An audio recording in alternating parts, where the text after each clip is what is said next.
Здравейте! Здравейте, мили хора! Аз съм Манон и проверяваме на какъв етап са вашите отношения. За лично отношение става въпрос, не търсим професионална сфера. Повечето въпроси, които ми задавате, са все в лична сфера. Така че в тази сфера е насочено и това общо видео. На какъв етап са вашите отношения в този момент?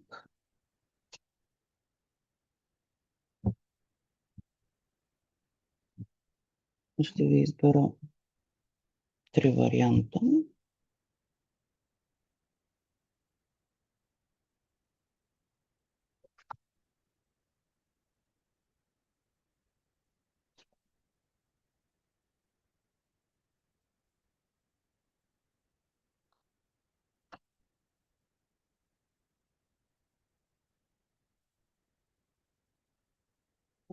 На какъв етап са вашите отношения? 1, 2, 3. Може да си изберете един от трите варианта и проверяваме.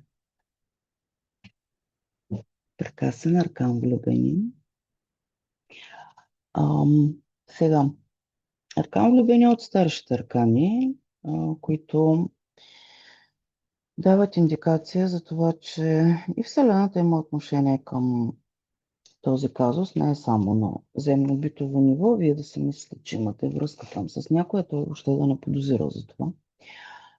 Аркан влюбени обаче се намира, тъй като това е Кроули, система Кроули, която е свързана с дървото Сефирот, намира се между две сефири или сефироти, както ви е удобно. Едната е Бина, другата е Тиферет. Движите се между Сатурн и Слънце. Пътя не е лесен. За сметка на енергията на този аркан трябва да се направят много важни избори. Изборите ще касаят Бина. Бина е сефира на ограниченията. Тук управлява Сатурн.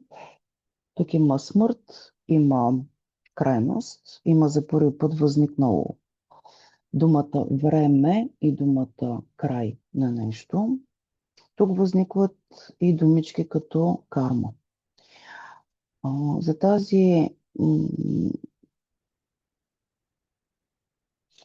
от тази гледна точка на разбиране на системата, този Сатурн ще бъде важен, защото ще изисква избор, който да бъде направен и да бъде съобразен с ограниченията, които Сатурн дава, които кармата дава като индикация и всичко това, което няма как да бъде избегнато. Всяка една душа, тръгвайки да се спуска по Сефирот, минава през Бино и тук получаваме кърмичния товар. Няма как да го пропуснем това нещо. Хубавата новина е, че другата сефира от среща е Слънчевата сефира, която се намира в центъра на дървото. Това е нашето Слънце. И може да стигнете до вариант Слънце за осъществяване на дългогодишна мечта за прекрасно партньорство, за създаване на семейство. Това е подготовка за алхимичния брак. Самия брак и самото сливане вече се осъществява доста по-напред в колодата на аркан изкуство, но това е подготовка. Какъв е избора, който стои тук? Избор, свързан с Сатурн и с душата, с кърмичните програми, които са заложени. И ако трябва да видим символиката на картата, имаме двата архетипа заложени. Имаме Ева и Лилит. Какъв е избора, мили хора, между Ева и Лилит?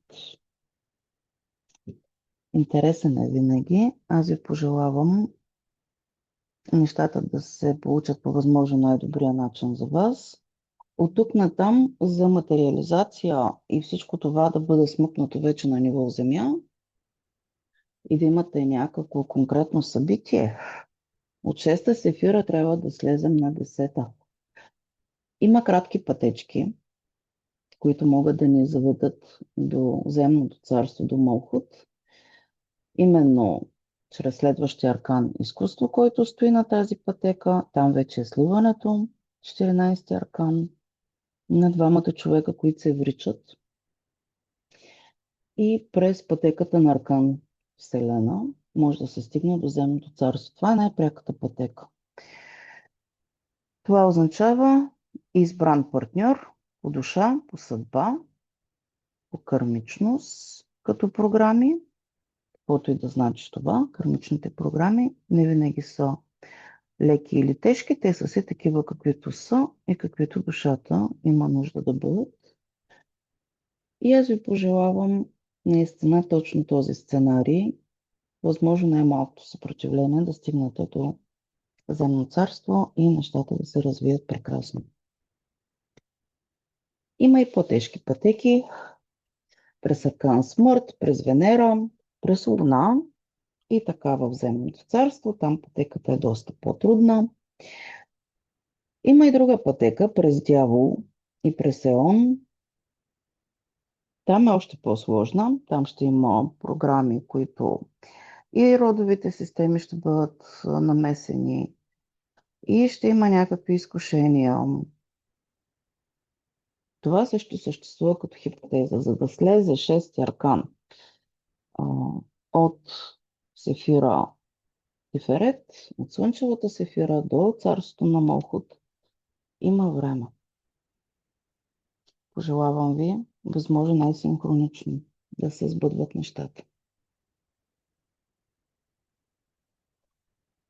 Втори вариант. Втори вариант вече имате резултат.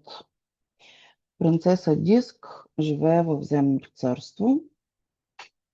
Имаме вече активна Сефира, която се нарича Малхут. Това е земното царство.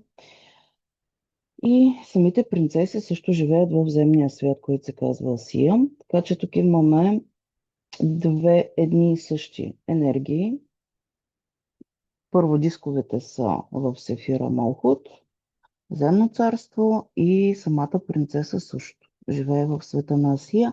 Тук трябва да имате вече резултат. Тази принцеса обичайно казваме, че е бременна. Дали е бременна с дете, дали вече има някакво събитие, да си купите дом, да заживеете заедно, да ви се роди второ дете или да има някаква физическа проява в материалния свят на вашите отношения, тук говорим за проява точно на това. Вие сте стигнали ниво Земя, вече има материализация на плановете, на това, което сте имали като замисъл. Дълъг път сте извървяли, минали сте през три свята на творение, след това на започване на самите процеси, след това те се насищат и емоционално, и ментално, докато стигнат до ниво Земя да се проявят. При вас вече има материализация на земно ниво. Трети вариант. На какъв етап са отношенията ви съвсем в начало? Асата, всички аса живеят в Кетер. Това е първоначалната първата сефира, откъдето излиза всичко, където е Твореца. И все пак са минали процеси, защото щом се появява Асалчаши, това значи, че всички жезли стихийно са минали. Това означава, че комуникация е имало, среща е имало в социума, запознаване вероятно там и с приятели някакви, или някаква обща среда, някаква комуникация, минали са всички жезли, така или иначе, за да се стигне до ниво чаши. И тук вече имаме един емоционален аспект на отношенията ви. Това е бомбонения, розовия период във връзката ви. Радвайте се. От 1 до 10 като материализация на земен план и като нещо стабилно и нещо, което ще даде резултат, сте далеч още, тъй като от 1 до 10 сте на първата крачка, на първата стъпка, но пък тя е прекрасна.